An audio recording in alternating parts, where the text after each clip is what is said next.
اما بعد فاعوذ باللہ من الشیطان الرجیم بسم اللہ الرحمن الرحیم لیس البر ان تولوا وجوہکم قبل المشرق والمغرب ولكن البر من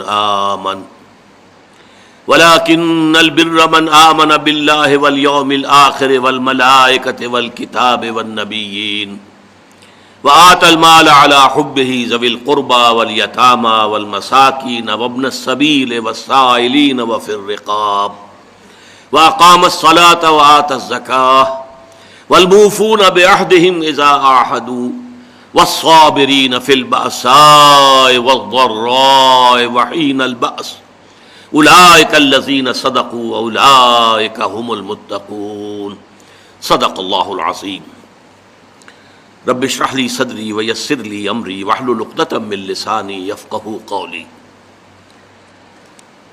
آیہ بر کے بارے میں کچھ تمہیدی گزارشات بھی پہلے بھی آ چکی تھیں اور پچھلی نشست میں ہم نے پھر اجمالاً ان کا اعادہ کیا۔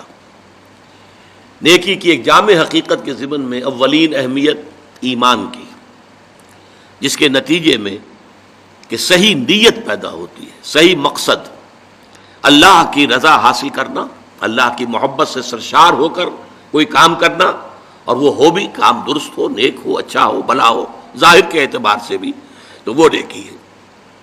یا کمتر درجے میں اخروی جزا مقصود ہو، آخرت کی جزا، دنیا کا کوئی جزا، دنیا کی کوئی بدلہ جو ہے وہ نہیں۔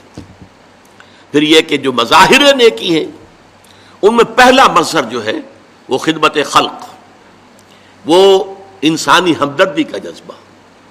انسان اپنا مال جو اسے طبعاً بہت محبوب ہے وہ دے سکے ضرورت مندوں کو، جن میں اولین قرابت دار، رشتہ دار، پھر یتامہ، پھر مساکین، پھر مسافر، پھر مانگنے والے، اور پھر گردنوں کے چھڑانے میں۔ اس کے بعد فرمایا وَأَقَامَ الصَّلَاةَ وَآتَى الزَّكَاةَ، اور قائم کی اس نے نماز اور ادا کی اس نے زکوٰۃ۔ اب دیکھیے یہاں ارکان اسلام میں سے اہم ترین ارکان جو ہیں اب ذکر آ رہا ہے۔ میں پہلے بیان کر چکا ہوں کہ ترتیب عنوان کے اعتبار سے موضوع کیا ہے۔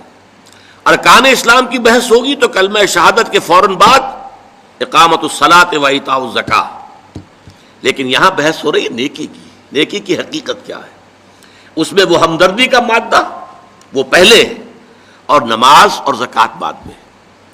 اور ان دونوں چیزوں پر غور کیجئے تو ایک عجیب جو ہے اس میں حکمت نظر آتی ہے کہ اس سے پہلے جو دو چیزیں ہمارے سامنے آئی ہیں نیکی کی بحث میں، ایک ایمان اور ایک خرچ کر سکنا، ضرورت مندوں کی ضرورتیں پوری کرنا میں اپنے مال کو خرچ کر سکنا۔ اب ان دونوں کے لیے گویا کہ دو ستون گاڑ دیے گئے ہیں ہمارے دین کے نظام میں۔ ایمان کو تازہ رکھنے کے لیے نماز ہے، دن میں 5 مرتبہ اپنے مصروفیات سے نکلو۔ صبح کی نیند بڑی سہانی ہوتی ہے، اسے توڑ کر اٹھو، اور اٹھو اللہ کے حضور میں حاضر ہو، کھڑے ہو جاؤ، وضو کرو، کھڑے ہو جاؤ، نماز پڑھو، اللہ سے اپنا عہد جو ہے تازہ کرو۔ ایاک نعبد و ایاک نستعین، اللہ تعالیٰ کے ساتھ اپنے اس عہد کو دوبارہ استوار کرو، تازہ کرو۔ بڑا پیارا شعر ہے حفیظ جالندری کا کہ سرکشی نے کر دیے دھندلے نقوش بندگی، آؤ سجدے میں گریں لوح جبیں تازہ کریں۔ لوح کہتے تختی کو، جیسے تختی ہوتی تھی ہم لکھتے تھے، پھر تازہ کرتے تھے اسے، اس کے اوپر پھر دوبارہ گاچنی سے اس کو دوبارہ جو ہے تاکہ اس پر لکھا جا سکے۔ تو یہ لوح جبیں جو ہے یہ ہماری، اسے رکھو زمین پر تاکہ اس میں بندگی کا جو نقش ہے وہ تازہ ہو جائے۔ اس لیے کہ ہماری سرکشی جو نفس کی سرکشی ہے، ان النفس لامارۃ بالسوء، اس نے ہماری یہ بندگی کے جو آثار ہیں، جو نقوش ہیں، انہیں کمزور کر دیا، دھندلا دیا ہے۔ تو نماز ایک ستون ہے، اور یہ جان لیجئے کہ اسلامی معاشرے کے اندر اس کی تنظیم، اس کی آرگنائزیشن کے لیے یہ یوں سمجھیے رکن رکین ہے، یہ عمود ہے، یہ سب سے بڑا جو ہے بنیاد ہے۔ اب آپ کو معلوم ہے کہ اسلامی معاشرے میں ایک فرد ہے مسلمان، اس کی زندگی بھی اگر وہ نمازی ہے اور نماز کا حق ادا کرتا ہے، اس کی زندگی گویا کہ نماز کے گرد گھومتی ہے۔ اس کا سارا نظام الاوقات جو ہے نماز کے حوالے سے طے ہوگا۔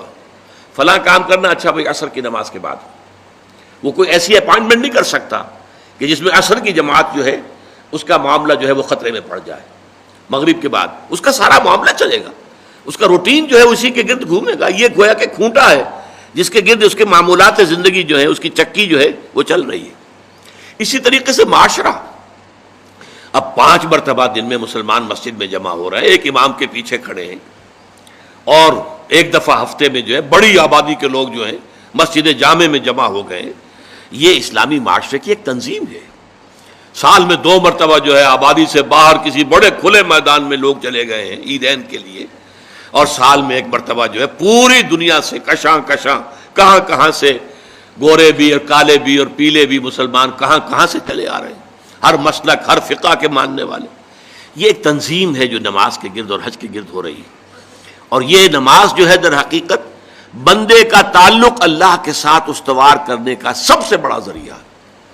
اس لیے کہ ہمارے معمولات جو ہیں وہ ہمیں اللہ سے غافل کر دیتے ہیں، ہم گم ہو کر رہ جاتے ہیں. وہ بڑا پیارا شعر ہے اقبال کا، کافر کی یہ پہچان کہ آفاق میں گم ہے، مومن کی یہ پہچان کہ گم اس میں ہے آفاق.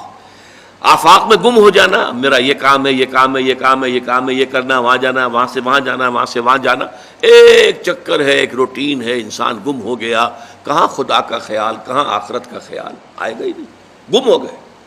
اور ایک وہ ہے کہ جو گویا کہ دنیا میں رہتا ہے، بازار سے گزرا ہوں، خریدار نہیں ہوں. دنیا میں رہو اور دنیا میں گم نہ ہو جاؤ، بلکہ دنیا تمہارے اندر آ جائے، تمہارے قابو میں آ جائے، تمہارے تابع ہو جائے، تمہارے سارے معمولات تمہارے اپنے فیصلے کے، تمہاری خودی کے تابع ہو جائیں. یہ کیفیت ہے در حقیقت کے جو مطلوب ہے.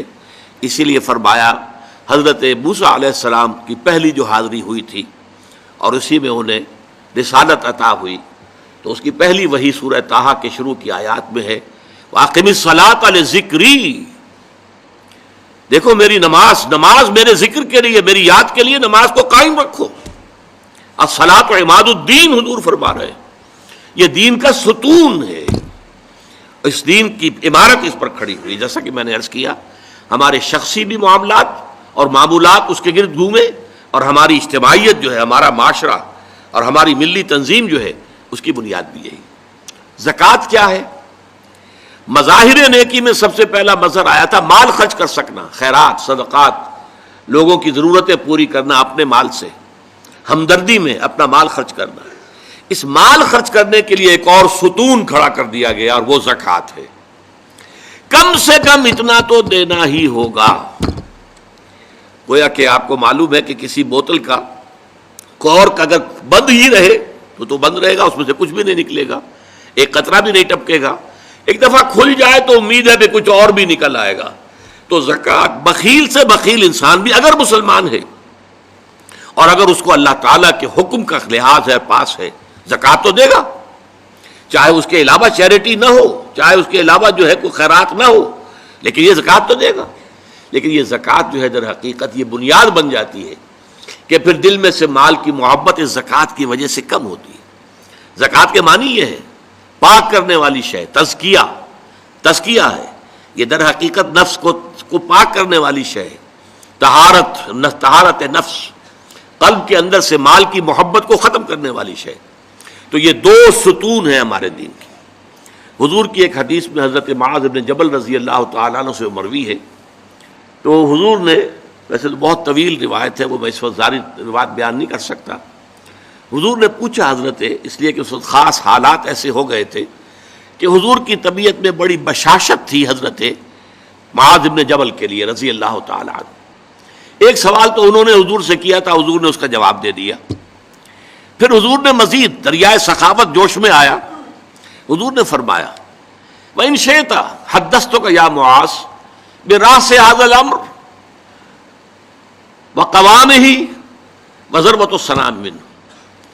اے معاذ، اگر تم چاہو تو میں بتاؤں کہ ہمارے اس دین کی جڑ کیا ہے اور ہمارے اس دین کا تنا کیا ہے. قوام، یہ درخت جو ہے نا، آپ کو معلوم ہے، درخت کی مثال سامنے رکھیے کہ درخت کی ایک جڑ ہے اور درخت کا ایک تنا ہے جس کے اوپر پھر آگے شاخیں ہوں گی، اس میں پتے آئیں گے، اسی میں پھل یا پھول لگیں گے. وہ قوام ہے، کھڑا رکھنے والی شے. یہ جو تنا ہے یہ کھڑا رکھا ہوا اس کو درخت کو اس نے. اور پھر یہ کہ اس کی چوٹی کیا ہے، میں تمہیں بتاؤں. تو انہوں نے کہا بے ابی و امی انت یا رسول اللہ قل لی، میرے ماں باپ آپ پر قربان ہو اے نبی صلی اللہ علیہ وسلم، ضرور بتائیے مجھے۔ تو فرمایا ان رأس ھذا الامر، دیکھو ہمارے اس دین کی جڑ کیا ہے؟ شہادت اللہ الہ الا اللہ وان محمد رسول اللہ، یہ ہے جڑ۔ اور ہمارے اس دین کے معاملے کا جو تنا ہے، قوام ہے، وہ کیا ہے؟ اقام الصلاۃ و ایتاء الزکاۃ، نماز کا قائم رکھنا اور زکوٰۃ کی ادائیگی۔ نماز سے تعلق اللہ کے ساتھ قائم، زکوٰۃ سے تعلق اپنے ابناء نو کے ساتھ، غرباء، مساکین، جو معاش کی دوڑ میں پیچھے رہ گئے ہیں، آپ کے اپنے بھائی بند، آپ کے اعزاء، آپ کے اقربا، زکوٰۃ سے آپ کا ایک رابطہ ان سے تعلق قائم ہوا۔ نماز سے الصلاۃ و عماد الدین، اور الصلاۃ و معراج المومنین، اسے معراج المومنین بھی کہا گیا۔ نماز سے تعلق اللہ کے ساتھ، زکوٰۃ سے تعلق خلق خدا کے ساتھ، اللہ تعالیٰ کے بندوں کے ساتھ۔ اور یہاں زکوٰۃ کا جو لفظ آ گیا تو نوٹ کیجئے، پہلے جو فرمایا تھا وَآتَ الْمَالَ عَلَىٰ حُبِّهِ ذَوِي الْقُرْبَىٰ وَالْيَتَامَىٰ وَالْمَسَاكِينَ وَابْنَ السَّبِيلِ وَالسَّائِلِينَ وَفِي الرِّقَابِ، اور یہاں فرمایا وَآتَ الزَّكَاةَ، اس کا مطلب یہ دو علیحدہ چیزیں ہیں۔ پہلے جو فرمایا ہے وہ نفل ہے، وہ ادا کرنا ہے زکوٰۃ کے علاوہ۔ اس لیے ایک حدیث میں بھی آتا ہے، حضور نے فرمایا صلی اللہ علیہ وسلم ان فی المال لحقا سوى الزکاۃ۔ دیکھو مسلمانوں، یہ نہ سمجھ بیٹھنا کہ تم نے اپنے مال میں سے زکوٰۃ نکال دی تو بس اللہ کا حق پورا نکل گیا، نہیں نہیں، ان فی المال لحقا سوى الزکاۃ، تمہارے اموال میں اللہ کا حق ہے زکوٰۃ کے علاوہ بھی۔ اور پھر آپ نے وہ آیت پڑھی وَآتَ الْمَالَ عَلَىٰ حُبِّهِ ذَوِي الْقُرْبَىٰ وَالْيَتَامَىٰ وَالْمَسَاكِينَ وَابْنَ السَّبِيلِ وَالسَّائِلِينَ وَفِي الرِّقَابِ وَأَقَامَ الصَّلَاةَ وَآتَى الزَّكَاةَ، اس نے جو ہے مال دیا اس کی محبت کے علی الرغم، قرابت داروں کو، یتیموں کو، مسکینوں کو، اور مسافروں کو، مانگنے والوں کو، اور گردنوں کے چھڑانے میں، اور قائم کی نماز اور ادا کی زکوٰۃ۔ تو زکوٰۃ ایک فرض شے ہے، اور وہ جو پہلے بیان ہوا ہے وہ نفل ہے، وہ اضافی ہے، وہ زکوٰۃ کے علاوہ ہے، وہ زکوٰۃ کا حصہ نہیں ہے، بلکہ در حقیقت اس جذبے کو سسٹین کرنے کے لیے زکوٰۃ کی حیثیت ایک ستون کی ہے۔ جیسے ایمان کو تازہ رکھنے کے لیے نماز کی حیثیت ایک ستون کی ہے، الصلاۃ و عماد الدین، اسی طریقے سے انفاق اللہ کی راہ میں مال خرچ کر سکنے کی صلاحیت جو ہے اس کو برقرار رکھنے کے لیے زکوٰۃ کی عبادت فرض کی گئی۔ اب اس کے بعد آئیے وَالْمُوفُونَ بِعَهْدِهِمْ إِذَا عَاهَدُوا، اور وہ لوگ کہ جو اپنے معاہدوں کو پورا کرنے والے ہوں جبکہ وہ عہد کر لیں۔ ایفاء عہد، اس کی کیا اہمیت ہے؟ ایک حدیث، حضور کے جو خادم خاص تھے حضرت انس بن مالک رضی اللہ تعالی عنہ، تقریباً 9 برس تک مدنی زندگی جو ہے اس میں وہ حضور کے ذاتی خادم کی حیثیت سے رہے، اور ان کا کہنا یہ ہے کہ قلما خطبنا رسول اللہ صلی اللہ علیہ وسلم الا قال لا ایمان لمن لا امانۃ له ولا دین لمن لا عہد له، کہتے ہیں شاذ ہی کبھی ایسا ہوا ہوگا کہ حضور نے ہمیں خطبہ ارشاد فرمایا ہو کسی بھی موقع پر،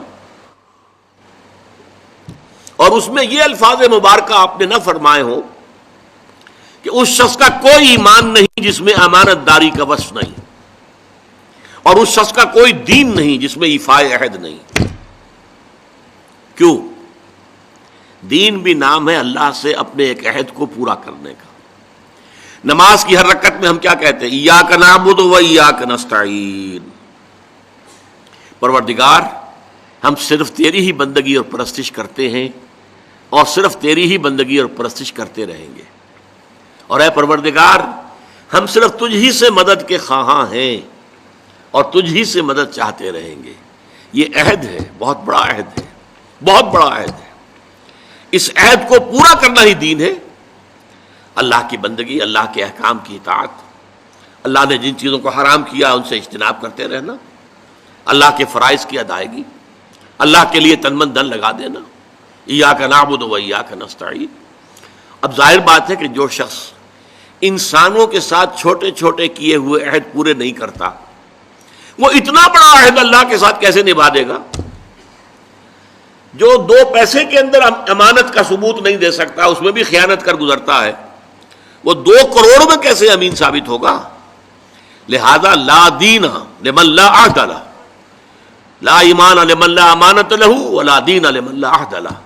جس شخص میں امانت داری کا وصف نہیں ہے اس کا کوئی ایمان نہیں، اور جس کے اندر ایفاء عہد کا مادہ نہیں ہے اس کا کوئی دین نہیں۔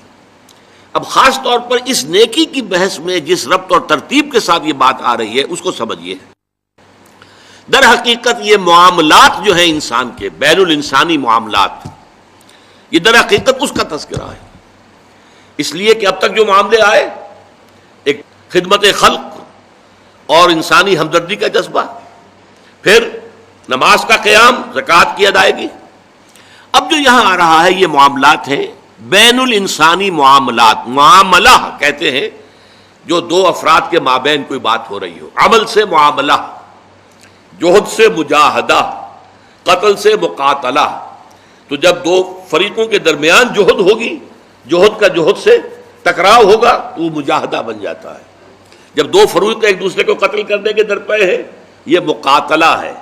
معاملہ جب 2 انسان یا 2 فریق یا 2 گروہ یا 2 کمپنیاں، یہ کمپنیاں جو ہیں وہ بھی آپ کو معلوم ہے لیگل پرسنز شمار ہوتے ہیں، ان کے مابین کوئی معاملہ ہو رہا ہے، کوئی معاملہ طے کر رہے ہیں، ان معاملات کے اندر سٹریم لائننگ کرنے والی ایک شے ہے، اگر وہ ہو جائے سارے معاملات درست ہو جائیں گے۔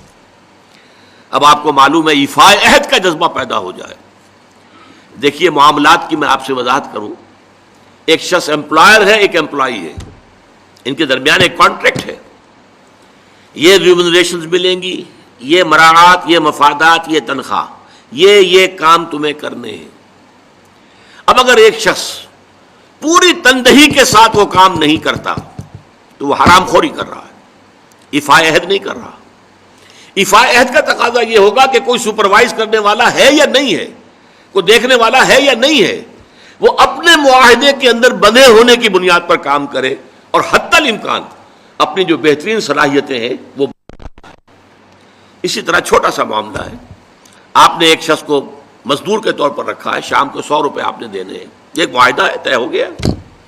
اب یہ مزدور اگر کام چور ہے کہ اگر تو کوئی دیکھنے والا ہے تو کام کر رہا ہے اور اگر کوئی دیکھ نہیں رہا تو بیٹھ گیا، تو یہ بے ایمانی کر رہا ہے، یہ وعدہ خلافی کر رہا ہے۔ اسے اپنے اس وقت کے اندر اپنی پوری توانائی، پوری توجہ کے ساتھ، اس لیے نہیں کہ کوئی مجھے دیکھنے والا ہے بلکہ اس لیے کہ میں تو اپنے عہد کا پابند ہوں، میں نے معاہدہ کیا۔ یہ میں نے سب سے چھوٹی مثالیں دے دی، اس سے اوپر آئیے، شادی کیا ہے؟ سوشل میرج، یہ سوشل کانٹریکٹ ہے۔ میرج کیا ہے؟ ایک مرد ایک عورت، اس کے درمیان معاہدہ ہے، ساری عمر کا نباہ کرنا ہے، بیوی کے یہ فرائض ہیں جو اسے ادا کرنے ہیں، شوہر کی یہ ذمہ داری ہے، اس کے نان نفقے کا وہ ذمہ دار ہے، اس کے لیے سکنا فراہم کرنا اس کے ذمے ہے، اس کے لیے رہائش کا بندوبست کرنا اس کے ذمے ہے، نان نفقہ اس کے ذمے ہے، بیوی کے یہ فرائض ہیں جو اسے ادا کرنے ہیں۔ اب یہ در حقیقت ایک سوشل کانٹریکٹ ہے۔ اگر کوئی بھی اس کے اندر خیانت کا ارتکاب کر رہا ہے تو اس نے اپنے عہد کی خلاف ورزی کی۔ اسی طرح دیکھیے بہت سے معاہدے ہوتے ہیں جو ریٹن نہیں ہوتے، طے شدہ نہیں ہوتے۔ اولاد اور والدین میں بھی ایک معاہدہ ہوتا ہے، امپلائڈ ہے وہ کیا معاہدہ ہے؟ والدین اپنی جوانی میں اپنے آپ کو انویسٹ کرتے ہیں اپنی اولاد میں، ان کی تعلیم ہے، ان کی تربیت ہے، ان کو کھلانا ہے، ان کو پلانا ہے، ان کے لیے کپڑے کا بندوبست ہے، وہ اپنی ساری توانائیاں جو ہے لگا رہے ہیں ان کو پالنے پوسنے میں۔ اور اس کے اندر امپلائڈ کانٹریکٹ ہے کہ جب یہ بوڑھے ہو جائیں گے اور وہ جوان ہو جائیں گے تو اب ان کو لک آفٹر کریں گے، ان کی خدمت کریں گے، ان کی سیوا کریں گے، ان کے ساتھ حسن سلوک کے ساتھ پیش آئیں گے۔ یہ کانٹریکٹ ہے، چاہے یہ لکھا ہوا نہ ہو، امپلائڈ کانٹریکٹ ہے۔ بہرحال پوری انسانی زندگی کا اگر آپ تجزیہ کریں گے تو معاہدات کے گرد گھومتی ہے۔ اگر ایک وصف پیدا ہو جائے، ایک وصف ایفاء عہد، حضور نے فرمایا بندہ مومن کا وعدہ کر لینا عدت المومن کا اخذ الکف، بندہ مومن کا کسی سے کوئی وعدہ کر لینا ایسے ہے جیسے اس کا ہاتھ جو ہے اس کے ہاتھ میں آ گیا ہے۔ جیسے آپ نے کسی کا ہاتھ پکڑا ہوا، کہاں جائے گا آپ؟ لہذا وہ تو بن گیا، اس نے وعدہ کیا وہ بن گیا۔ اور یہ ایک واقعہ آتا ہے حضور کا، اور یہ بھی آغاز وحی سے قبل کا واقعہ ہے۔ آپ کی زندگی میں امانت اور دیانت، جس کی بنا پر الصادق الامین کے خطابات آپ کو ملے تھے اپنے معاشرے سے، آپ کاروباری آدمی تھے نا، تجارت کرتے تھے۔ ایک شخص سے کوئی بات ہو رہی تھی معاملے کی، کسی سودے کی، اس نے کہا کہ ذرا آئے محمد آپ انتظار کیجئے میرا یہاں پر، میں ابھی آتا ہوں۔ وہ جا کر اپنے کاموں میں ایسا مصروف ہو گیا، بھول گیا۔ حدیث میں ثلاثہ کا لفظ آیا، 3 کے بعد یاد آیا اسے، اور عام شارحین کا یہ کہنا ہے 3 دن کے بعد۔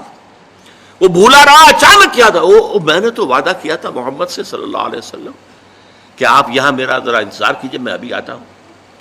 وہ اسی طریقے سے گھبرایا ہوا گیا تو حضور وہیں تشریف فرما تھے۔ 3 دن اس نے معذرت پیش کی، کہا میں بھول گیا۔ تو حضور نے فرمایا میں تو اپنے عہد کا بندھا ہوا تھا، میں نے تم سے وعدہ کیا تھا کہ میں یہاں تمہارا انتظار کروں گا، میں کر رہا ہوں۔ تو یہ ہے اصل میں، اور جیسا کہ قرآن مجید میں اسی سورہ بنی اسرائیل میں آیا ہے، ان العہد کان مسئولا، یہ عہد جو ہے اس کی تو اللہ تعالیٰ کیا مسئولیت ہے، جواب دہی ہوگی، پوچھ گچھ ہوگی۔ تو یہ ہے معاملہ، معاملات انسانی میں نیکی کا وہ جذبہ جو ہے وہ خاص طور پر جو ظاہر ہوگا وہ ایفائے عہد کے حوالے سے تمام معاملات، بین الانسانی تعلقات اور تمام معاملات کے اندر سٹریم لائننگ کر دے گا۔ اب آئیے آخری بات آ رہی ہے، وَالصَّابِرِينَ فِي الْبَأْسَاءِ وَالضَّرَّاءِ، یہاں صابرون نہیں کہا، موفون نہیں۔ اس کا کیا مطلب ہے؟ یہاں پر در حقیقت کچھ الفاظ محذوف ہیں، وَأَخُصُّ بِذِكْرِ الصَّابِرِينَ، اور خاص طور پر میں ذکر کرنا چاہتا ہوں صبر کرنے والوں کا۔ یہ جو نیکی کی بحث ہے اس میں نوٹ کر لیجئے، ایک ہے نیکی بدھ مت کے بھکشوؤں کی نیکی، عیسائی راہبوں کی نیکی، ہندوؤں کے سنیاسی اور تپسیاؤں کی نیکی۔ وہ نیکی کیا ہے؟ کاروبار دنیاوی کو چھوڑو، معاشرے کے جو مین کرنٹ ہے اس سے نکل کر کہیں پہاڑوں میں، گفاؤں میں، کہیں موناسٹریز میں، کہیں جاؤ بیٹھ جاؤ۔ اسلام کی نیکی یہ نہیں ہے، کیونکہ اس صورت میں تو گویا کہ نیکی معاشرے سے خارج ہو گئی، بدی کو اور کھل کھیلنے کا موقع مل گیا، کوئی مقابلے میں رہا ہی نہیں۔ یہ گویا کہ بدی کے لیے میدان کو خالی چھوڑ دینا ہے۔ اسلام جس نیکی کی تبلیغ کرتا ہے وہ در حقیقت بدی کے خلاف سفارہ ہونے والی نیکی ہے۔ بدی کی آنکھوں میں آنکھیں ڈال کر چیلنج کرے، اس سے پنجہ آزمائی کرے، بدی کو روکے، بدی کو ختم کرے، بدی کا استحصال کرے، اور اس بدی کے استحصال کرنے میں جو تکلیف آئے وہ جھیلے۔ جو سورہ لقمان کی آیت میں نے پہلے بھی آپ کو سنائی تھی، یا بنی اقم الصلاۃ وامر بالمعروف ونہی عن المنکر واصبر علی ما اصابک، اے میرے بچے نماز قائم کر، نیکی کا حکم دے، بدی سے روک، اور پھر جو تجھ پر بیتے اس کو جھیل اور برداشت کر، پھر ثابت قدمی کا ثبوت دے، قدم کوئی پیچھے نہ ہٹ جائے۔ تو اسلام کی نیکی جو ہے وہ اس طرح کی نیکی نہیں، پیسیو نیکی نہیں ہے، ایکٹیو نیکی ہے، وہ آگے بڑھنے والی نیکی ہے، وہ ماحول کو بدی سے خالی کرنا چاہتی ہے، وہ یہاں نیکی کا غلبہ چاہتی ہے، بدی کا استحصال کرنا چاہتی ہے، اور اس جد و جہد میں اس کے اوپر جو تکلیف آئے، جو مصیبت آئے، وَالصَّابِرِينَ وَأَخُصُّ بِذِكْرِ الصَّابِرِينَ، اصل جو میدان ہے نیکی کا، جس کے اندر فیصلہ ہوگا نیکی ہے یا نہیں ہے، یہ دکھاوے کی نیکی ہے یا حقیقت کی نیکی ہے، وہ تو در حقیقت اس کا ٹیسٹ جو ہے، لٹمس ٹیسٹ، وہ تو آئے گا اگر احقاق حق کے لیے تکلیفیں جھیلنے کو تیار ہو، اگر ابطال باطل کی جد و جہد میں قربانیاں دینے کے لیے تیار ہو، اگر اس کے لیے تن من دھن قربان کر دینے کے لیے تیار ہوں، تب تو نیکی ہے، ورنہ یہ نیکی کا ڈھونگ ہے، یہ نیکی کا صرف ایک ظاہری سا ہے۔ جیسے کہ میں نے عرض کیا تھا، بعض آج کل ہوتے ہیں ایسے ہیٹرز کہ نیچے جو ہے نظر آتا ہے انگارے دہکتے ہوئے، حالانکہ وہ بالکل کچھ بھی نہیں، ان میں آگ ہے ہی نہیں، انگارے ہے ہی نہیں، نظر آ رہے ہیں انگارے۔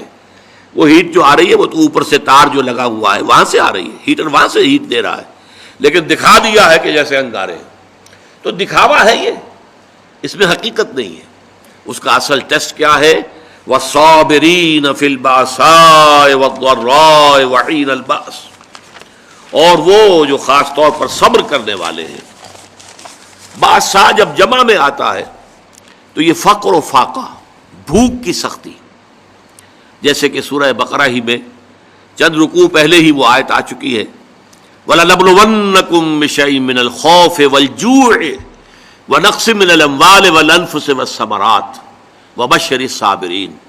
اور ہم اے ایمان، اے ایمان کے دعوے دارو، تمہیں لازماً آزمائیں گے، خوف سے بھی اور بھوک سے اور مال اور جانی نقصان سے، اور اے نبی بشارت دے دیجئے صبر کرنے والے۔ تو یہ تو ہے بھوک، فقر و فاقہ۔ آپ کو معلوم ہے، میں نے پہلے ذکر بھی کیا تھا، جیش اسرا کے اندر تب غزوہ تبوک کے دوران کس قدر شدید بھوک کی کیفیت تھی مسلمانوں پر۔ ایسے بھی مواقع آئے ہیں کہ تین مسلمانوں کے لیے 24 گھنٹے کا راشن ایک کھجور ایک صحابی نے، ایک مسلمان نے منہ میں رکھ کے تھوڑی دیر چوس لی، پھر دوسرے کو دے دی، پھر دوسرے نے چوس لی، کچھ گلوکوز پہلے کو مل گیا، کچھ دوسرے کو مل گیا، پھر تیسرے کو مل گئی۔ یہ بھی آیا۔ اب جھیلنا، اسے برداشت کرنا۔ اسی طریقے سے غزوہ خندق کے موقع پر جو آیا، اس لیے کہ شدید ترین سردی کا موسم تھا اور یہاں اب کچھ نہیں تھا، چاروں طرف سے گھیراؤ ہے، کوئی باہر سے رسد آ ہی نہیں سکتی، قحط کی کیفیت ہے، اور یہاں پر جو ہے فاقے آ رہے ہیں، اور اس فاقے کی حالت میں حکم ہوا ہے کہ خندق کھودو۔ اور مدینے کی زمین جو ہے پتھریلی زمین ہے، ٹھیک ہے وہاں پہ ریت بھی ہے، لیکن خندق کھودنے کے لیے تو ریت سے نیچے جانا پڑے گا نا، پتھروں کے اوپر۔ چنانچہ ایک واقعہ آتا ہے کہ ایک بڑی چٹان آ گئی، تو جس چٹان کو بہت سے مسلمانوں نے کوشش کی اپنے اس تیشوں کے پھاوڑوں کے ذریعے سے توڑنے کی، نہیں توڑ سکے، پھر حضور نے ضرب لگائی ہے تو وہ ٹوٹی۔ تو وہ چٹانیں جو ہیں ان کو توڑ رہے ہیں، اور ہے فاقے سے، تو لوگوں نے اپنے پیٹوں کے اوپر پتھر باندھے ہوئے اپنی چادروں کے ساتھ کس لیے ہیں، تاکہ ایک تو وہ کہ ہنگر پینز نہ ہوں، وہ جو پیٹ کے اندر بروڑا اٹھتا ہے درد کی وجہ سے، اگر معدہ خالی ہے تو وہ تو احتجاج کرے گا، لیکن اس بوجھ تلے اس کو لے آئے پتھر تلے، تو وہ جو ہے اس میں وہ کیفیت پیدا نہیں ہوگی، کمر دوہری نہ ہو جائے۔ اور جب حضور سے شکوہ کیا کہ حضور دیکھیے اب ناقابل برداشت ہو رہا ہے معاملہ، دیکھیے کرتے اٹھا کے لوگوں نے دکھایا، ہم نے پتھر باندھے ہوئے، آپ نے اپنا کرتا مبارک اٹھا کر دکھایا، وہاں 2 پتھر بندھے ہوئے۔ یہ کیفیتیں ہیں کہ جن میں سے گزرے ہیں محمد رسول اللہ والذین معہ، حضور بھی اور حضور کے ساتھی بھی۔ تو والصابرین فی البأساء والضراء، ضرر کہتے ہیں تکلیف، کوئی آپ کو جسمانی تکلیف پہنچ رہی ہے، کوئی زخم کے اندر ٹیسیں اٹھ رہی ہیں، یا جیسے کہ آپ کو معلوم ہے جیسے مکے میں صحابہ کرام کو ٹارچر کیا جا رہا تھا، شدید ترین ایذائیں دی جا رہی تھی، حضرت بلال کا معاملہ، حضرت خباب بن الارض کا معاملہ، دہکتے ہوئے انگاروں کے اوپر ننگی پیٹھ لٹا دیا گیا، لیٹ جاؤ، لیٹ گئے۔ اب آپ دیکھیے کھال ہے، آپ کا کیا خیال ہے کہ ان کی کھال سن تھی؟ انہیں جلن کا احساس نہیں ہو رہا تھا، لیکن جھیلا ہے، اسے برداشت کیا، کیوں کہ حضور کا حکم ہے کہ کوئی جوابی کارروائی نہیں کرنی ہے، جو بھی یہ کرے ٹھیک ہے کرنے دو، تمہارے جسم کے ٹکڑے کر دے کرنے دو۔ اسی وجہ سے لیٹ گئے، اور جو ہے وہ کھال جلی ہے، پھر پیٹھ کی جو چربی ہے وہ پگھلی ہے، اس سے پھر وہ انگارے ٹھنڈے ہوئے ہیں، یہ کیفیت ہے، جھیلنا ہوتا۔ تو یہ جھیلنا جو ہے برداشت کرنا، تحمل، والصابرین فی البأساء والضراء وحین الباس، اور خاص طور پر باس کے وقت، باس جب واحد میں آتا ہے اس کے معنی جنگ ہے، یہ آخری امتحان ہوتا ہے، میدان جنگ میں آ جانا، جان ہتھیلی پر رکھ کر میدان میں آ جاؤ۔ ظاہر بات ہے جو جنگ میں گیا وہ گویا کہ اپنی جان کا رسک لے کر جا رہا ہے، یہ تو اگر کوئی خاص اللہ کا فضل ہے کہ لوٹ آیا تو یہ تو فضل ہے، یہ تو ایک طرح سے نئی زندگی ہے، ورنہ در حقیقت جنگ میں جانے والا اپنی جان کا رسک لے کر، اور وہاں پھر صبر کرنا، ڈٹے رہنا، وہاں پیٹھ نہ دکھانا۔ وَمَن يُوَلِّهِمُ الدُّبُرَ يَوْمَئِذٍ، تو اگر کسی شخص نے اپنی پیٹھ دکھا دی دشمن کو جنگ کے موقع پر، تو پھر اس کے لیے تو اللہ تعالیٰ کا عذاب ہے، وَمَأْوَاهُ جَهَنَّمُ وَبِئْسَ الْمَصِيرُ، اور اس کا برا ٹھکانہ ہے جہنم، جہنم ٹھکانہ ہے جو بہت بری جگہ ہے۔ تو جنگ کے موقع پر اب یہاں سوچئے کہ وہ جو میں نے کہا تھا کہ یہاں پہ سورۃ العصر کی تیسری چیز جو ہے وہ انڈرسٹوڈ ہے. سورۃ العصر میں ایمان کی بات آئی، ایمان یہاں آ گیا، 5 ایمانیات کا ذکر آ گیا. سورۃ العصر میں عمل صالح کا معاملہ آیا، یہاں پر اس کے مختلف شعبے، خدمت خلق، انسانی ہمدردی، عبادات، نماز اور زکوٰۃ، ایفاء عہد، تمام جو بین الانسانی معاملات ہیں، تعلقات ہیں، ان کی اسٹریم لائننگ. اسی طریقے سے صبر، تو صبر کی 3 چیزیں یہاں آ گئی، صابرین فی الباساء والضراء وحین الباس. لیکن یہاں پر وہ تواصوا بالحق کے ضمن میں اصطلاح لفظاً کوئی شے یہاں مذکور نہیں ہے. میں کہتا ہوں کہ وہ امپلائڈ ہے. کیوں؟ اس سوال کا جواب کیا ہے؟ دیکھیے جو پورا خاکہ ہمارے سامنے آ رہا ہے، یہ ایک پوری شخصیت ہے، پورا حیولہ ہے، پورا ایک کریکٹر ہے انسانی جو ہمارے سامنے آ رہا ہے. وَلَٰكِنَّ الْبِرَّ مَنْ آمَنَ بِاللَّهِ وَالْيَوْمِ الْآخِرِ وَالْمَلَائِكَةِ وَالْكِتَابِ وَالنَّبِيِّينَ وَآتَى الْمَالَ عَلَىٰ حُبِّهِ ذَوِي الْقُرْبَىٰ وَالْيَتَامَىٰ وَالْمَسَاكِينَ وَابْنَ السَّبِيلِ وَالسَّائِلِينَ وَفِي الرِّقَابِ وَأَقَامَ الصَّلَاةَ وَآتَى الزَّكَاةَ وَالْمُوفُونَ بِعَهْدِهِمْ إِذَا عَاهَدُوا. ایسے لوگوں کی جنگ کس مقصد کے لیے ہو سکتی ہے؟ کیا ایسے لوگ صرف دنیاوی مفادات کے لیے جنگ کریں گے؟ ایک پورا کردار ہے، اس میں کوئی چیز فٹ نہیں بیٹھ رہی. اس کے اندر ظلم، تعدی، لا یریدون علوا فی الارض ولا فسادا. ایسے لوگ زمین کے اندر اپنا اقتدار، اپنی حکومت، اور اس کے لیے فساد، اور اس کے لیے جنگ، اور اس کے لیے خوریزی، ان کے اس پورے نقشے میں فٹ نہیں بیٹھتے. لہذا ان کی یہ جنگ اور ان پر جو آزمائشیں آئیں گی بھوک کی اور تکلیف کی، کس لیے؟ یہ احقاق حق کے لیے، تواصی بالحق کے لیے، حق کا بول بالا کرنے کے لیے، اقامت دین کی جد و جہد کے لیے. اس لیے کہ سب سے بڑا حق کیا ہے؟ یہ زمین اللہ کی ہے اور اس پر اسی کا حکم چلنا چاہیے. یہ ہے سب سے بڑا حق. میں نے عرض کیا تھا سب سے چھوٹا حق یہ بھی ہو سکتا ہے کہ بچے گلی میں کھیل رہے ہیں اور آپ ان سے کہیں کہ بیٹے یہ جگہ نہیں ہے کھیلنے کی، میدان میں جا کر کھیلو. تمہاری گیند سے یا تمہاری گلی سے کسی گاڑی کا شیشہ ٹوٹ جائے گا اور اس پر بھی ریزنٹمنٹ ثابت آئے گی. بچے جو ہیں شاید آپ کو اپنی عزت سلامت لے کر وہاں سے جانا جو ہے وہ نصیب نہ ہو. اسی طریقے سب سے بڑا خیر کیا ہے؟ یہ زمین اللہ کی ہے. ان الارض للہ، زمین اللہ کی ہے، یہاں اس کا حکم چلنا چاہیے. جیسے کہ عیسائیوں کی جو لارڈز پریئر ہے اس میں الفاظ ہیں بڑے خوبصورت. Thy kingdom come, thy will be done on earth as it is in heavens. اے رب تیری حکومت، تیری بادشاہت زمین میں قائم ہو جائے، اور اے رب تیری مرضی جیسے آسمانوں میں پوری ہو رہی ہے. سورج تیرے حکم کا تابع ہے اور چاند تیرے حکم کا تابع ہے. اے پروردگار اسی طریقے سے زمین پر بھی تیرا ہی حکم چلے. یہ ہے سب سے بڑا حق. اس حق کے لیے میدان میں آنا. اور ظاہر بات ہے کہ جب یہ آیتیں نازل ہو رہی تھی تو ایک نقشہ موجود بالفعل تھا.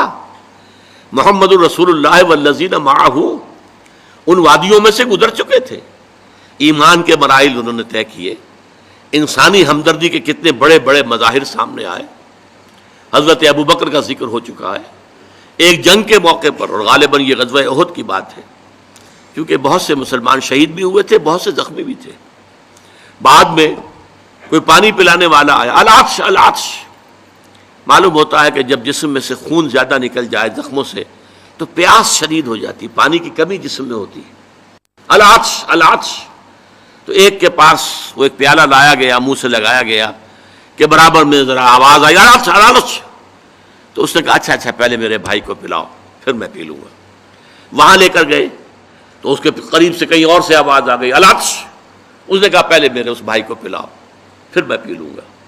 وہاں جب پہنچا ہے پانی لے کر، جو شخص بھی لے کر گیا تھا ان کا دم نکل گیا. واپس آئے تو ان کی بھی روح پرواز کر چکی. واپس آئے تو پہلے کا بھی انتقال ہو چکا. یہ انسانی ہمدردی. موت کے وقت بھی یہ کیفیت، یہ ایثار. یؤثرون علی انفسہم ولو کان بہم خصاصہ. اپنے اوپر دوسروں کو ترجیح دینا. یہ سارے مراحل طے کر چکے تھے صحابہ کرام، اور لوگوں کے سامنے نقشے موجود تھے، اور ان کا ایفاء عہد یہ سب ان کے سامنے موجود تھا. اب یہ لوگ تھے کہ جو جنگیں بھی کر رہے تھے، قتال کر رہے تھے، جانیں دے رہے تھے، یقاتلون فی سبیل اللہ فیقتلون ویقتلون، اللہ کی راہ میں قتال کر رہے ہیں، قتل ہوتے بھی ہیں، قتل کرتے بھی ہیں۔ تو یہاں پر گویا کہ یہ خود بخود اس ماحول کے حوالے سے بھی یہاں جو درمیان میں ایک خلا ہے وہ پر ہوتا ہے، اور دوسرے اس دلیل سے کہ یہ جنگ ظاہر بات ہے، دنیا میں کبھی بھی کسی نے اس کو اچھی بات تو نہیں کہا، لیکن یہ کہ یہ جب خیر کے لیے ہو، بھلائی کے لیے ہو، تواصی بالحق کے لیے ہو، احقاق حق کے لیے ہو، ابطال باطل کے لیے ہو، اللہ کے دین کے غلبے کے لیے ہو، اقامت دین کی جد و جہد کے لیے ہو، تو یہ کہ والصابرین فی الباساء والضراء وحین الباس اولئک الذین صدقوا واولئک هم المتقون، یہی ہیں وہ لوگ کہ جو راست باز ہیں، سچے ہیں، یعنی نیکی کا دعویٰ تو سبھی کر رہے ہیں، وہ جسم فروش عورتیں بھی کہ جو تازیوں کے ساتھ چلتی ہیں کالے کپڑے پہن کر، یا جو دھمال کھیلتی ہیں جا کر عرسوں میں، وہ بھی سمجھتی ہیں کہ ہم بڑا نیکی کا کام کر رہی ہیں،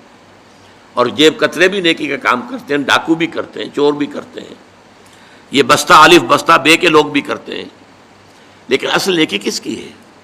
ایک مذہبی طبقے کی نیکی بھی ہے، ریچولز ہیں، رسومات ہیں، ظواہر ہیں، مظاہر ہیں، اندر سے کھوکھلے ہیں، جس کی کہ حضرت مسیح نے بہترین تشبیہ دی تھی یہود کے علماء کے لیے کہ تمہارا حال ان قبروں کے مانند ہے جن کے اوپر سفیدی کی ہوئی ہے، بہت اچھے، چادر بھی پڑی ہوئی ہے، لیکن اندر ان کے گلی سڑی ہڈیوں کے سوا کچھ نہیں ہے۔ تمہارے باطن میں تعفن ہے، مال کی محبت، دنیا کی محبت، جاہ کی محبت، دنیاوی اقتدار کی محبت، اس نے تمہیں اندھا کر دیا، اتنا اندھا کہ اللہ تعالیٰ کے عظیم ترین معجزے جو عطا کیے اللہ نے حضرت مسیح کو، ان کو بھی نہ دیکھ پائے، اللہ کے ایک عظیم رسول کو نہ پہچان پائے، اللہ کے ایک عظیم رسول کو کہہ دیا گیا ولد الزنا ہے، یہ معاذ اللہ صبح معاذ اللہ، نقل کفر نہ باشد، مرتد ہے، جادوگر ہے، کافر ہے، واجب القتل ہے، سولی پر چڑھا دیا جائے۔ یہ مذہبی طبقہ تھا جس نے یہ کام کیا، اور ایک طبقہ ہمارے ہاں وہ لبرل، جیسا کہ میں نے عرض کیا تھا، وہ کہتے ہیں بھائی سچ بولنا چاہیے، کام اپنا کرنا چاہیے، وعدہ پورا کر، باقی یہ نماز روزہ جو ہے یہ تو انفرادی معاملہ ہے، یہ انسان کا اور اللہ کا اپنا درمیانی معاملہ ہے۔ ان تمام چیزوں کو جس طریقے سے اس آیت میں جمع کر دیا گیا، اور ہر شے اپنی جگہ پر فٹ، نماز اور روزے کو درمیان میں تو لائے، نمبر ایک پر نہیں لائے، نمبر ایک پر وَآتَ الْمَالَ عَلَىٰ حُبِّهِ ذَوِي الْقُرْبَىٰ وَالْيَتَامَىٰ وَالْمَسَاكِينِ وَابْنَ السَّبِيلِ وَالسَّائِلِينَ وَفِي الرِّقَابِ، اور اس سے بھی پہلے اصل ایمان، موٹیویشن کیا ہے تمہارا؟ اب دیکھیے ہماری مجبوری کیا ہے، ہم انسانوں کی مجبوریاں ہیں دو، ایک تو یہ کہ ہم اعمال کے ظاہر پر حکم لگاتے ہیں، ہمیں باطنی تو نظر نہیں آتا، ہم کسی کا دل نہیں دیکھ سکتے، ہمیں نہیں معلوم اس کی نیت کیا ہے، اور کسی کی نیت پر بلا سبب شک کرنا، شبہ کرنا، اس کی ہمیں اجازت نہیں، لہذا ہم تو کہہ دیں گے یہ نیکی ہے، یہ نیکی کا کام ہے، ہم اس کی باطنی جو ہے، اس کا اصل پس منظر کیا ہے، اس کی اصل جذبہ محرکہ کیا، ہم نہیں جان سکتے۔ دوسرا معاملہ کیا ہے، ایک ہی شخص کے ہم کچھ اعمال کو کہتے ہیں یہ کام تو اس نے بڑے نیکی کی ہے، یہ کام اس کے بڑے برے ہیں، یہ بھی در حقیقت ہماری محدودیت ہے۔ حقیقت کے اعتبار سے انسانی شخصیت جو ہے ایک حیاتیاتی اکائی ہے۔ دیکھیے اگر آم کا درخت ہے تو آم لگے گا، اس میں نیمبو کیسے لگ جائے گا؟ آم لگے گا، نیم کی نمولی کیسے لگ جائے گی؟ اگر آپ ایک درخت میں دیکھتے ہیں کہ آم بھی لگا ہوا، نمولی بھی لگی ہوئی ہے، وہ کڑوی کسیلی نمولی بھی لگی ہوئی ہے اور میٹھا آم بھی لگا، آپ کیا کہیں گے؟ کیسے انہونی سی بات ہے۔ تو شخصیت تو ایک وحدت ہے، یا اس کے اندر خیر ہے یا شر ہے، شر ہے تو شر ہی ظاہر ہوگا، چاہے اس شر نے اوپر کوٹنگ لے لی ہو خیر کی، بظاہر نیکی کا ایک عمل کر رہا ہے، لیکن اس درخت کا، اس کی جڑ سے جو شر کی غذا اسے مل رہی ہے، اس اعتبار سے اس عمل کے اندر شر ہے، خیر نہیں ہے، چاہے ظاہری اعتبار سے خیر نظر آ رہا۔ اسی طریقے سے جو شخص نیک ہے اس کے عمل میں نیکی ہی نظر آئے گی، برائی نہیں ہوگی، البتہ اس میں ایک استثناء ہے، جو حقیقتاً نیک ہے، جو اس پیمانے پر پورا اتر رہا ہے، وَلَٰكِنَّ الْبِرَّ مَنْ آمَنَ بِاللَّهِ وَالْيَوْمِ الْآخِرِ وَالْمَلَائِكَةِ وَالْكِتَابِ وَالنَّبِيِّينَ إِلَىٰ آخِرِ الْآيَةِ، جو شخص اس پر پورا اتر رہا ہے اس سے بھی کبھی وقتی حالات کے تحت، وقتی اثرات کے تحت کوئی غلط کام سرزد ہو سکتا ہے. یہ نہ سمجھیے کہ اس سے کبھی بھی کوئی برائی جو ہے اس کا ظہور نہیں ہو سکتا، نہیں ہو سکتا ہے، لیکن فوراً توبہ کرے گا. اگر اس کے اندر نیکی ہے، وہ کسی بدی کو مستقل طور پر اپنی زندگی میں اپنے کردار کے اندر جگہ نہیں دے سکتا. اس کو آپ 2 اور 2 4 کی طرح جان لیجیے. وقتی آلات ہیں، وقتی اثرات پڑ گئے ہیں، یا جذبات کا کوئی طوفان امڈ آیا ہے وقتی طور پر، اور اس میں جو ہے آدمی سے کوئی غلط حرکت سرزد ہو گئی ہے، لیکن اگر نیک ہے اندر سے فی الواقع فوراً توبہ کرے گا. جیسے کہ سورہ نساء کی آیت مبارکہ انما التوبۃ علی اللہ للذین یعملون السوء بجہالۃ ثم یتوبون من قریب. اللہ تعالیٰ نے اپنے ذمے لازم کر لی ہے ایسے لوگوں کی توبہ قبول کرنا کہ جو غلطی سے یا حالات کے دباؤ میں، جہالت میں، نادانی میں کوئی غلط کام کر بیٹھتے ہیں لیکن فوراً توبہ کرتے ہیں. تو یہ فوری توبہ ہوگی. یہ نہیں ہوگا کہ بدی اور نیکی کا امتزاج مستقل طور پر ہو. یہ نہیں ہو سکتا کہ ایک طرف نماز، روزہ، یہ سارا کچھ بھی ہو رہا ہے، دوسری طرف سودی کاروبار مستقل طور پر اپنے دھندے میں شامل ہے. یہ نہیں. یہ اگر ہے تو اس کا مطلب یہ ہے کہ نیکی نہیں ہے. اصل میں یہ اندر اندھیرا ہی ہے، روشنی نہیں ہے، اندر تاریکی ہے، اندر کوئی نور نہیں ہے. یہ صرف ظاہر کے کچھ اوپر جو ہے لبادے اوڑھ لیے گئے ہیں، ان کی حقیقت کوئی نہیں. آخری بات اس آیت کی وَأُولَٰئِكَ هُمُ الْمُتَّقُونَ. یہ سمجھیے بونس ہے اس آیت کا کہ تم نے نیکی کی اصل حقیقت کو اگر سمجھ لیا تو ساتھ ہی یہ نوٹ کر لو یہی لوگ متقی ہیں. تمہارا تقویٰ کا تصور بھی کچھ اور ہی ہے. ایک ظاہری وضع قطع ہے، شکل و صورت ایک طرح کی بنا لی ہے، لباس ایک طرح کا پہن لیا ہے، تو آپ سمجھتے ہیں بڑا متقی انسان ہے. یہ ظاہر کے ساتھ، ظواہر کے ساتھ، وہی ہماری مجبوری. ہم دل کے اندر جھانک کر نہیں دیکھ سکتے، لیکن حقیقت میں متقی وہ ہوگا جو اس پورے نقشے پر پورا اتر رہا ہو، جس کی پوری شخصیت جو ہے اس کے اندر یہ رنگ بھرا ہوا ہو، وہ ہے متقی. جیسے کہ حضور نے ایک مرتبہ 3 دفعہ اپنے قلب مبارک کی طرف، سینہ مبارک کی طرف اپنے دست مبارک سے اشارہ کیا. التقویٰ ہا ہونا، التقویٰ ہا ہونا، التقویٰ ہا ہونا. تقویٰ یہاں ہوتا ہے، تقویٰ یہاں ہوتا ہے، تقویٰ یہاں ہوتا ہے. تقویٰ دل میں ہوتا ہے، دل میں ایمان ہوتا ہے. ایمان اور تقویٰ یہ گویا کہ ہم معنی اور مترادف باتیں ہو گئی. اگر اللہ پر ایمان ہے تو اللہ کی معصیت سے بچنے کی کوشش کریں گے کہ نہیں؟ اللہ کو راضی کرنے کی کوشش کریں گے کہ نہیں؟ لہذا اصل تقویٰ یہاں ہے. اور جب یہ اندر ہے تو پھر پورے وجود کو یہ ایک خاص رنگ میں رنگ دے گا، اور وہ پوری شخصیت انسان کی اس آیہ بر میں ہمارے سامنے آ گئی. بارک اللہ لی ولکم فی القرآن العظیم ونفعنی وإیاکم بالآیات والذکر الحکیم.